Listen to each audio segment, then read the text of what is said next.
Ofori-Atta undergoes successful cancer surgery. The former finance minister has undergone the scheduled robotic-assisted radical prostatectomy. NPP, woman national time, baby or dano, and yanni gisem, enti, Wontumi to a human subium as national time. So to cut everything short, you know, and a family decided to say, best all lesson, now. Yeah, they are the party, said they are almost to be next film, almost so much in a year, my Juma. Party Necra can go ahead and appoint an acting chairman. Petro Boswa Sate, Ama. But we have the opportunity to take it up again. My one regret is I didn't build it bigger than. Yen someone phone you not kwaba, a bium emra, Jumadia Francia, and summer air coso, oh my ganimu. Yadini yina ebre I have for former finance minister Ken Ofori-Atta and Chaye and OSP declared wanted and what chi and ever told just say or kwa surgery US abrochi me mu se siameno kase Ken Ofori-Atta aya surgery na wie na e dey and a freche eba after the surgery no say and a condition no etie quick one commander edemu info nyina eba and what chi NPP amanyoko no wo national time abeto dwase baby odano ense enyani gisem enti wontimi to adwuma no so biem as national time emma NPP amanyoko no quick one ebero ho nso abusuafo na kasa eri ensem ena wo mu ede atodwa eno achi so no enya ne ntiese petro boso asate ama Ghana fo bi mu ebose enti ensama Ghana fo kan se Dumso Levy no e wo se eye adwuma ebi mo sese dabi Dumso Levy no His Excellency John Dramani Mahama manem fam ma quick one ebe ro so na afeni ya adwuma na bibia aye kama afen so no ECG fo akwakochi estate bia wo mo aye illegal connection omo de bo omo ne krono nti weni fufo bi ni aboabo no a eba beti hu nkoma na afe bibia aye kama baransa no commander yeah Ken Ofori-Atta of course finally yeah surgery no wawie na enkomo bebre ne freche eba quick one yeni kanmura san seminim ansana yede nsem ni nyina to aso e wa right we dey mame na wase na me ncha hwefo na fi ye hyase na yeni nkomo mfi ho aw erata eno kre ye nyina enim se Ken Ofori-Atta ye declare no wanted ya they say ye gusu a ye hwehwe ne se ye be kire ne de na ba oh my god na fi emra no eno no adi na eno achi no enyina ejinka tinkomo bia na Ken Ofori-Atta ene ni legal team e kire mu se oyare ya okwakwa surgery e wo US eno ena Ken Ofori-Atta ne yire ene na busuafo aka bom e de krat aba bonte a omo se Ken Ofori-Atta se say finally wawie ni surgery no ya akase ne ho beto no na afi waba be piem e wo my Ghana na we de omo da Ghana fo nyina ase e wo mpaye papa omo body attack Ken Ofori-Atta chairman surgery no aye successful the krata no Mrs. Angela Ofori-Atta professor Ken Ofori-Atta yire na okan ho bia ne nsa e hye krata na se na minim sakrata no obetimi akenkan mu nsem kakra ma ya wa Roger say you krata ni ma say ena letter no esitie o say my husband Ken Ofori-Atta the former finance minister has undergone the scheduled robotic assisted radical prostatectomy. This was to deal with prostate cancer and it was done at the Mayo Clinic in Rochester, Minnesota on Friday 13th June. The procedure took 4+ hours. The doctors are pleased with how the procedure went and will now place him on a post-operative regime. And what you know say, Kenneth has always been resilient, but this has been very difficult with the OSP choosing the period just before his surgery to declare a red alert on him. Kenneth is bearing up well and focused on doing whatever he can to be restored to good health. Our family is truly grateful for the support and prayers of many people and pastors. Ken Ofori-Atta so finally of course ni surgery no wawie ndi wawie yeah o gina ho me kakra na se obo my Ghana mu aba be yinsem bia se no de ne yiri kai die na che se o twen next conditions a doctor for e de ne beto so se ye we and they say ne de ye kan de enye no ho dwene ho ya ne beto because so tie ne yira sem na yiri kura se very difficult say ema say OSP choose time na okwa ni surgery no that time na OSP declare no wanted on the red list of Interpol but na manfo so ka say OSP okay ai papa yare okay ena yare nya yare ketua yare aye bobodi kwa say nya anu odi o yeah enti na wo san ede ne to Interpol so no okay amanfo se kan Ofori-Atta de wo hwehwe na nya den yeah enti e hono na amanfo se antwa yi ebeja eno sa on that issue no obi obeka se oni OSP nya adwin bia mensum ni nipa kro nya adwin say Rebecca obi a woni opinion but in this case OSP in January February and oka say ohia Ofori-Atta won office Rebecca before say February oba bonta beka sa no oka kire ye say wadi nkan adi nkomo with Ofori-Atta from January na say ohia no won office Ofori-Atta e de obeba oma nti asa that time na Ofori-Atta e wo Ghana ha oye okay wanko right after that and Ofori-Atta e ko US Oko US na OSP declare no wanted in February. And wo motwere krata ba ye say onya dia odwane ono ade ne ho beba oyare nti OSP e man time. The right one me be ya adwin. OSP e if you wanted list ne so from February. And wo bisa Ofori-Atta say time ben wo hwa ne ho beto no beba and wo choose between 14th of May and 31st of May say e ho and wo beba. Date no so Ofori-Atta bai. Wamba otwen ye barely 48 hours to time na ni date in restaurant ya be say declare no wanted no and ni lawyers mum e call OSP officer de krata kwato ho say papa no wa schedule for surgery enti ontimi ma enti e betumi a ye ne no enye no in a video ye ntoto na no in a video call form but asem we why na akoka kire no fast forward Ofori-Atta at the time na odaso finance minister in 2022 and now comedy can pop up so papa ne yare na oyare prostate cancer nsan common na free MPP for na camp na buy enti omo susu say e was na na do yi free ho and papa na resign no be for to adwuma no so that time and e kwate say MPs mark no 90 plus asore gange up say omo ma Ofori-Atta and to adwuma satisfied any government business be about parliament be no be to agu right as asem no TV nti obekaya MP na owo me kire bibia lawyer dia pia kubi na odimu ntidima ema ename no so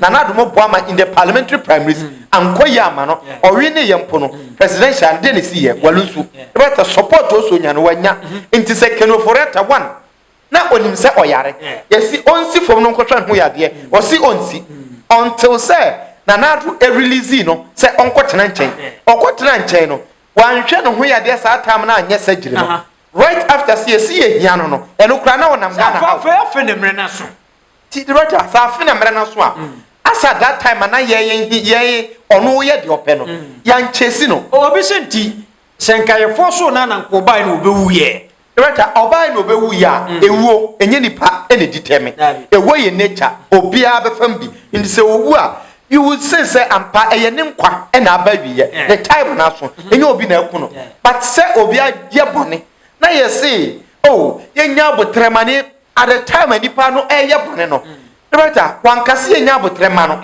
na onwene hu se de oye yinye rebata okoso ye de opeso ye and in this case ye mu ni fompo ye say adie we ni su se ekoso wo time brane be ya no keke rebata se be ya sambone adena asa that time January February no Ofori-Atta an kan kire OSP say me nya ready say me ba betena say but nkomo bi apeso bi say me bia no bi say on phone but very simple asem ye gituma enye ye obi beka say ye the emotions na kasa ye too partial but asem ne say no kure nya me anim ni story we e ya dan ko da story e na omo ne ye wusu ye no rata ye ntwe ye da nyame asese odaso won kwa wa hoden obeba Kan Ofori-Atta finally wawie ti yenhwe se e kakra bi a kan Ofori-Atta me ba be do man Ghana na wabayi nsem bia no ebubo no a ya prosecute no na we say o de yare no be ko prison na se ya be hwe no condition ni eja no eno de ebe won panimfo nsem baran Steven Ntim ay MPP wo mon national chairman abeto dwa se ba bia papa ne da no ano aye den the condition no say ayare ho sem ni nua ba kasa abusuafo na kasa omo se sia me no kasa yi wontin nto adwuma no so biem yenkotie mu nsem ra ekoba information wachi na musi wunia no why den opeso twene hu free national chairman any active politics. Oh. Last week, and I am planning for a party in my friend, Nimbo Mudin. And I'm with the two men, my brother Yari. And I'm with the so honestly, Minim. In Kenya, I'm catching Kenya, member family, Namani, now I'm taking action because I'm prefer. Omobekasa omoma omobekasa me brother and almost like almost kakina na say the visa and I'm say matches into me buy no tata na mampo hene ye ne dot into na my busy so me decide say me your bad to me so me sister ye penny no on na never na male coincidence that me emergency me friend no ono friend ya ono UK waso abagana so ba no bisa say na wunim se braya na minimum he e no so ko be fi ntenwa e no bae obae no baba mane na so ene asem we enye ye mi no asem so they have say urgent family meeting emergency meeting because almost na meeting so hono but ye nuana no ye pese obeko ho na beko akoye bibia ho so to cut everything short no and the family need decided say the so letter no na ye their party no say they are almost be yin na film na almost omotunya ye omadwuma so that is all. Okay, not just the letter really was meant for party na for public consumption per se. No, just to say there will be no letter back for to make the cover. So you need me but it's purposely for the party. No. And this specifically what say a meeting we no more be no. And na on maybe and now say the duty as chairman of the party no or training who ejira nchen kakra which is which. I think or no words not kakra because they say no you see a contract na ya refem you until they say ma party is free then ya ma ya ni akọ ne health no ho na ye to me no na party no so be na pressure all those party no ka let am but individually people are complaining. Yeah, I mean, I don't know, I'm complaining at but not me mean say, oh yeah, and so just last week I'm saying for friend, Asempa FM. Na me hwe mo letter ni mu a me kire abusuane letter no because Udin Sha say as one of those am jointly mo sign letter we into no I think the last but one paragraph mo can say as with any human even merely participating in such event will not augur well for Steve due to his current cognitive dissonance and mental incapacitation for such a high-profile event at a time like this. Not to even factor in sharing it, and we the family members reject this wrong move. In the subtly backdrop of his personal human rights. I want to mean, Tia, not then I'm a Moka.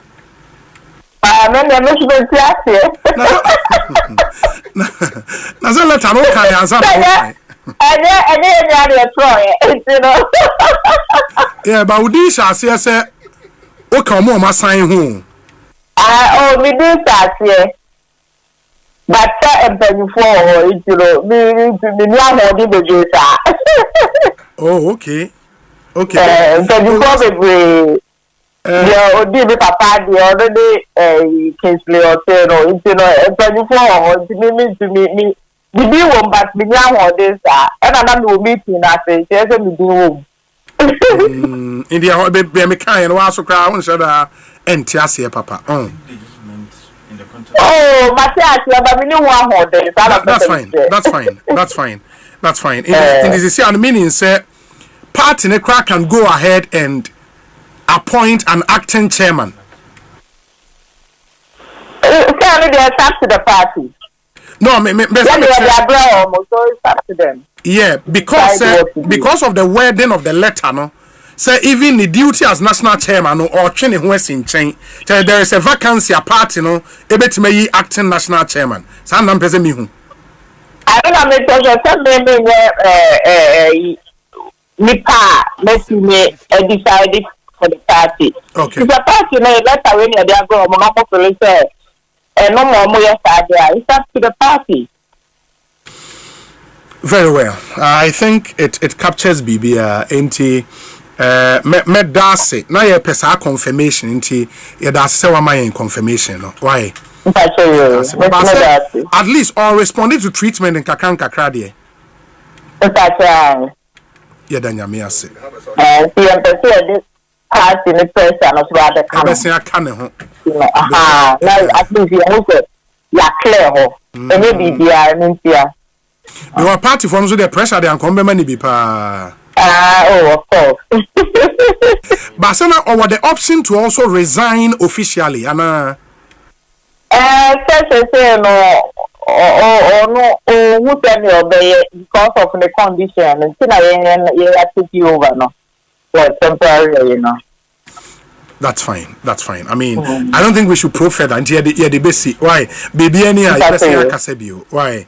Yeah, that's I mean, sure we could see. Okay, Commander. Yeah, director. NPP. As Yabese Nyamiama Steven in team. Yeah. Yes, Papa no na amount for bonus subo. Of course. Amount for say 2024 or can be and NPP elusu ye. But ore papa ni dia na timu say enima nkoye. Of course. And e fa baabi no na ase me sure say on say that NPP for no star no musi yo mo niema no. No on say that ni bi nyadwen. But now say abroad so because niema na chama Wontumi mo ye no na ontumi control but quick one the abato dwani ikitu adi yenwuram na fe yenkwe ne story so yeah director in the first place say in same way in same bia ha adwe kaka ya meka say yankopon kan ho na wo mana hode because omo madi boni a ye chesi omo kra no ye da nyame asese omo wonkwa how much more there yente say we di omo ani boni bia director health the first thing was a benefit internet de bia ye kasa ye bo aban bia chi say onyire ne ho na oma ye health facilities no enye papa right up anyway ye pani bia true be told MPP election omulusu ye no na manfo bebre edi bi she no eto da bia wo be defend in some way but eto da bia na be kase want me am for the full authority and control party members and executives na no ka ho e na omo be say nyema nya akwan e say nyema but at the end of the day I'm not trying to know. Papa ne yare. It feels like baby a situation na dru no. But na feel put attentions na very high. I feel am to kwana dos any problem. Ono so yare. Odi agura obesa nya pressure dey aka na ya dey ho at age. Dey be ku ntem. Nti I agree with the family.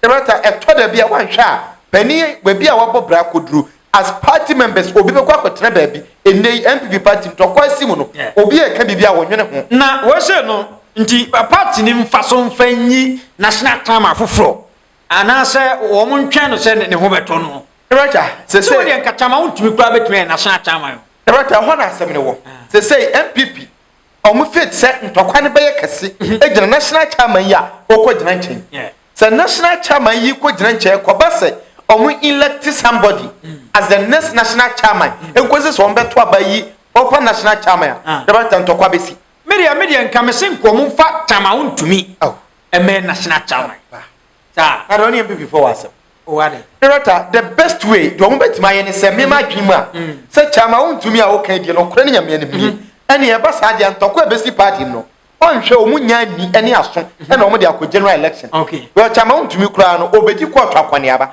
ebi kura no obeko prison ntu yi ne national chairman what party no what the best no mo betima ye ne se ene so mo hwe na omo former chairman for ni bi da so ho mo ahode a mpanifo no ni obunsia na former mpanifo na bi ehwe munyi acting baako na on act anya saade a emprempren so man say anyi obi so a eno so story for another day because enei chairman na ye mra woni ahode ni nti every single situation bia no Justin Kwabia na control now the director Justin Kwabia nso issue ye nyina ye nim se na amanfo put into one side one corner bia almost say or a part of that team into the bia no tokwa Right, MPP, I feel be a sign.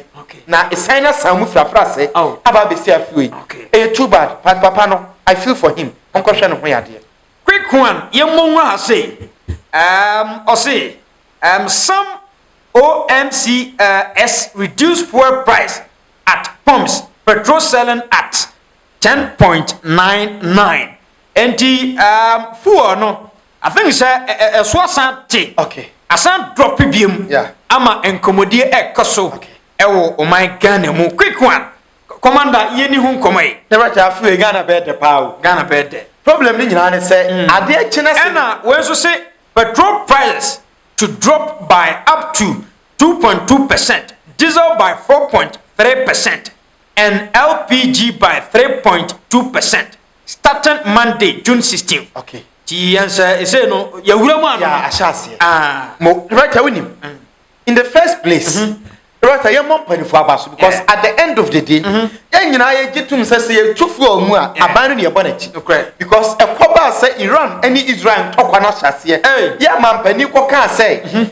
One ma finance minister, any energy minister, one more assignment to say, or more monitor the also Israel Iran, or more monitor the year. Now, I'm affected. Yen case yenya ewo yen case yenya wo fuel prices no so and amam for sure say omo ye propaganda so any afa fuel prices ne be kosoro nti ote ya ekokoba say fuel prices e ba be kosoro e ma mpanifo be including abranya ekoka say obi antimi nka hwema ne ndie because fuel prices no mampani pe ompo ye tum enti no e wo say obi abo mampani ne subo e what to our surprise yakoda sorry ya petrol na esi ba bitum ya ntum ya te petrol no so right me person we simple question ya ka se ya ba bitu petrol mu no GPRTU for say ya te petrol so de omo so ati transportation so e na aban so de one city ba ba kan to omo ntia so be demonstration inti demonstration ya guso twan wo mo say ya implement one city no mo be ya one city ne mai ya te petrol so omo me demonstration say adan na aban ya te petrol so oh yeah and your pa right if you are getting my point opposition for no edru ba bi na omo kan say bebre say one city na aban de to so no e ma doctor mamu ba mi akoko kan bi say auto petrol 1000 Ghana cedis ya tax nko e wo so 83 cedis nti do so chen 11 enti hwe na obi ampene omo nti ase bebi a petrol no won yamani nyina kwa in this case asaba from bi omo betima ba be ka say enie bebi a na wo no omo ka say nyina ho no you should suspend it there na de ba beto so no yenyim free ho say de be ya individuals no yem benefit na companies no any aban kwan benefit na say wasemi no chose o chemu say ebeto dwa say one city levy no ba beto petrol so no okay and say driver for ne Ghana for bi cassette ya just say on be demonstration ai any omo case kan on be sat to engineer abeto dwa say fuel no ya tete so no any omo nya demonstration na no achi no omo san tete Keskan so exactly eno so ye me point ni nyina pese me kire se Ghana for emprofobia ye too selfish na ye greedy yes ye nya atwum hypocrisy no it does too much ebata ankwa ma wa o si wi asense because ankwa ma no at the moment ye be kwa ma obi no on te ne ho aseda but e koma ne dia wo se nipa na ye din on kan word ebata we all agree say obi anu ho be perfect and there be ameka say Intimate building a political party in Ghana, but you better building a nation Ghana. I'm not benefit all political parties, any individuals in whom. Baby, I generally. But as I did, it is a fuel prices, a peja. But I ain't to made the demo by nature because a core for my say, ECG a cadaho, fuel prices in baby and Edano, a year, I dare not year managing, and then Yamia Duma, I didn't my buffum. Enti sebesa akofom bia mu dia yemba wan siri ntuso na yemfa ntetete ya kai do ECG obi say on tiase but the same person if you ever dey very lucky not to say anya hypocrisy o man enye yi baby aye gina ni but we live in a country yenye develop here eyemwamwa just nkakran nsa na develop e too sad yemfisa story no so na yenko ha and say ye story sana mitisi formwa enye se bibia na me ye e wo fon no so me hwe story na ye dia to aso enti ye hwe we commander and say we ye ECG for of course and is o ma take action we have to just say e kada ECG pa ti no say o mani abre o mo ko estate to estate hwe na we ye one of the estate o mo ko pie mu ewo Accra. Of course. Na omko pie mu ho no estate no emfa ne say almost efie wo nyina no omay illegal connection. And that school is on T commander. Yeah. Yenum komoy. Well, Roger, right after say a coba say a kakasi at the energy sector na ye pesicatria, ya in yesika. Ghana force are resisting yes, one city nuclear mintriano. Oh, but ECG4 and so a make sure say or mobile mobilize or more revenue collection authorities no na o ma say ewura fiafiem any international bodies a hodo nyinam any companies na fi o ma gigi o musika na e car e wo amanfo nsem eno na ECG o mobilization and as a more revenue team no e ko piem e wo estate bia e wo Kweman e wo Accra na o mo koye no mo ko to say efia hodo a wo estate ho de almost obia ye illegal connection na over 100 houses a e wo estate ho no o mo nyina ye illegal connections a o mo ni meter light no o mo ntwa light o mo ntwa hwe eno an sa light no e flow e na o mo use e wo estate ho e wo Kweman na say we say no estate estate nso so no aya na nya ahiafo ne te ho escafo ana sikani pani bi na build sa estate no ntia na a whole estate wo aye illegal connection wo mun twa light bill but ho na asem ne wo ECG fo no se ya no mo nye un se on na me ka sem bi se ai ECG fo no o mo se yemfa 1 cedi ento petrol so na yemfa nko so vidum so dina me bisa question bi se adena obi akwadiewu na me na me metuaka e ho na me mo problem wo asem ne enti adena panimu bi ahwe ama ekaba beto ECG yan konkotakro no ECG fo no so no wo mu hia o madwuma yie me sa me ka no because ye wo areas bi wo ha light bill no wo mu nkojeje light bill ana makaba jana ne de levi ba mama me matua no because efia kesia rebata o ma fence ho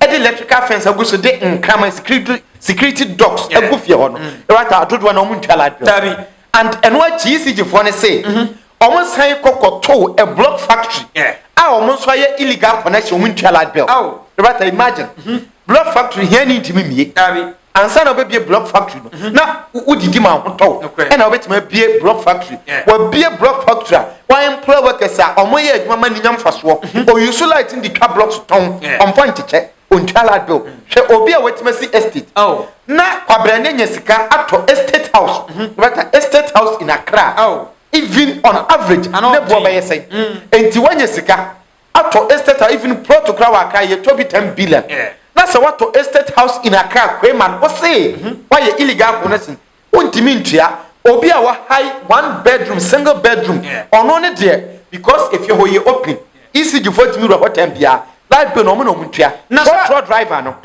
on tua ne light bill wo fie 1 cedi no on san kwatwa 1 cedi levy na yem fantete na wo wato estate house no a wato ne billions of cedis untua na so o my Ghana no empanimfo no kobo mo ka na ye hiafo no ye na ye be chatua about asem ne nyina se e beto da bia se o my Ghana se ni nti o my na boka nti e wo se ye tua yakwaje IMF na mpanimfo na ba be diska no yes ka beto ha na ye ne ye ba betu asaka asem ne nyina no a lot of estates me metima ka say nya we nko a asi oba bi bebri but prove na ye be kwa prove say enie no akwa na asem ne nyina wo okoka on be ka tell say you don't have evidence but asem nyina say yen ka no kore yen ni mobrani wa ben ne betumi ato estate house in Accra nti esika form wo bi no but problem ne nyina no Ghana ha mpanifo ma do the highest stage no omo ne ma oman we nyeyi because omo ye ani bra to the stand say sika ne won ho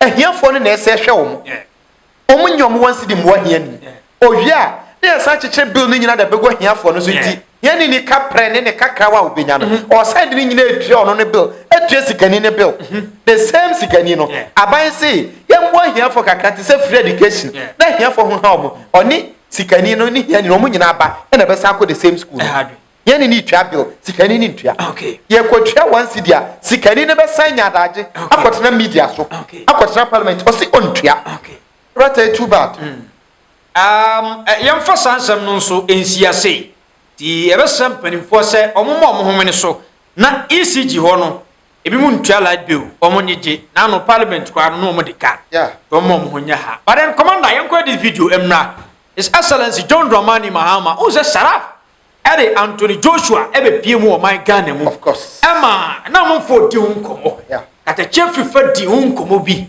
Now, I got three cancer be. To the Mampani Asia, Anthony Joshua, Yanko Hamranian Tinsama, it told Gayaba, and Commodian never twas. Country, amazing culture, hospitality, the airport, the organization, and I can't wait to go back and tell everyone across the world how beautiful this place is. And sports is obviously a way that it got me in a room like this. So I understand the importance of, you know, talking with my fist, but also how influential sports can be and the type of rooms you can get in. So I've been calling friends, speaking about ways that we can bring investment into Ghana, we can bring investment into Africa, because I understand some of your policies and what you're trying to do. And from a sportsman, I understand sports is short-lived, and then we cross over into business. So I'm also branching out into that sector, and I understand that there's certain things that we can bring from sports and our connections across the world, and how we can connect Africa to the rest of the world through sports. So Sharaf, amazing man, thank you for bringing me here. It's much appreciated, and long may Legacy Rise continue. Yeah, thank you. Unfortunately, over the years, things have gone down, and that's what we try to revive by setting up the Bukom Boxing Arena. It's actually an academy because it's got hostels, it's got classrooms and all that. And the intention was that we'll scout and look for young talents all across the country and bring them to live and train there and go to school at the same time, you know. And so we're going to have teachers teach them so that they don't miss on their lessons and all that. Unfortunately, after I left office, that dream, you know, was put on hold. But we have the opportunity to take it up again. My one regret is I didn't build it bigger than it is now. I realized that.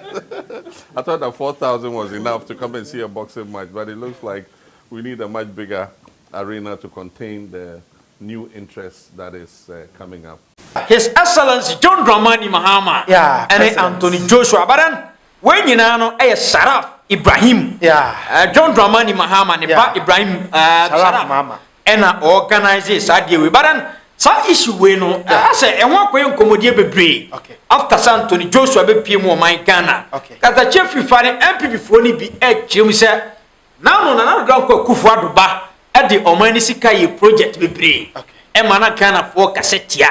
Na ene Sharaf Ibrahim Eddie Anthony Joshua Timiaba be PM e man Ghana nti wo so di hu nkomo na sansam nam say unkasam fa ho di iye ni hu nkomo kakrai Ebaja. so be de Now a very interesting topic. But asem we nya asem bia wo se amanfo timi je ho akinye amane proso. Ebata, these are two different scenarios. Asem we enye pe. Na e wo se ekirem na nkrofo te ase yi.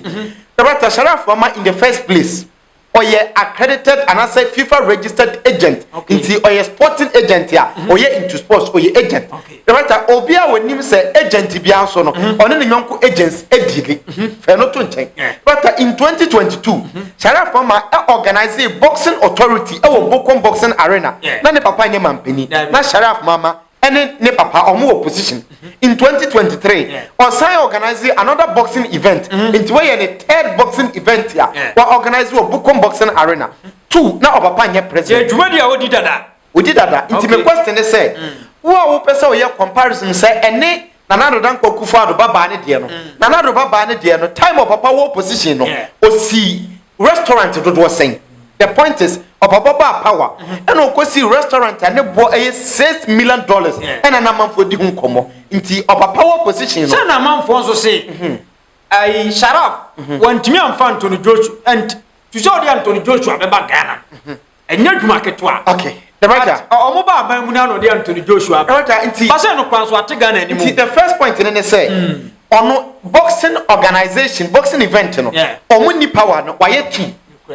Na omaba power no waye ba kwaka na we ye kese accepted na na do bane de no omuni power no restaurant ben o si yempo na ye $100,000 ebata nti e wo hɔ a na mebisa de so let us know fe no to nche obi anim say o pesa wo host to major event be say ya rota de ka ho nyina ye wo links enye wo sika Anthony Joshua di enei metime kita sika say me person Anthony Joshua bagana me ye oma Rebata Jose Mourinho bagana odi Michael Essien achi Rebata GFA no man nyina betima invite Jose Mourinho oma but because of obi links or betimi the number into the point is one wako high Bukum Boxing Arena a 4,000 seater capacity and so even Kumasi Baba Yara Sports Stadium na Class Sports Stadium or higher and cost more than 15,000 Ghana cedis a day and more 150 million old Ghana cedis into Bukum Boxing Arena or high a day and more 100 million titikano and also I think say or the ati my Ghana in him as say Anthony Joshua bebo my Ghana no Ghana Boxing Authority entimi fa ne mba but you agree with me and research na me hu ni say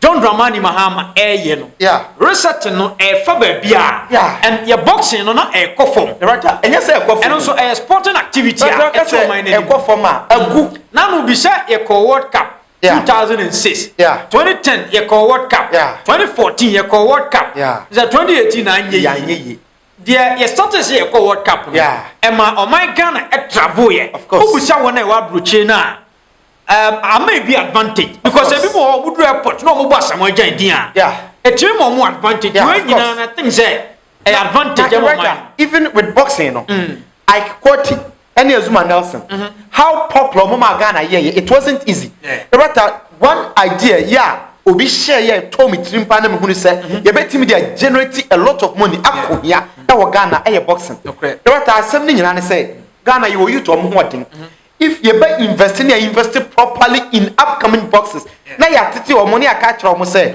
ohia wo yo busuam ohia wo fie o de kokona ye mo na Jessica aban na ye o boxing promoter government no na ye o management omo manage you nti aban no manage wa o de okokona ulusu a ye promote one do higher stage na ulusu mpo a the sika na ubenya no you take 60% and 70% you give 30% to the government nti say bos afibia no ye boxers 10 ekoko na obia generate $100,000 e de ma aban na at the end of the year ye nya $1 million free from boxing no meboa enti so omo so sika na omunya aye no omo de aka ekọ mabusuam a imagine say afi wakontokwa ba ko ya ma common $100,000 ohiani or the konifia a common way until this are certain things you should understand say a part of building a country but a try to be a politics inti are there a very simple to say obi apeno obi the buy politics and way sika with writer I can tell you say ukuta 200,000 Ghana cedis na say o links this boxing event you can do it commander no eremu si e ko e ba samba si e akrai for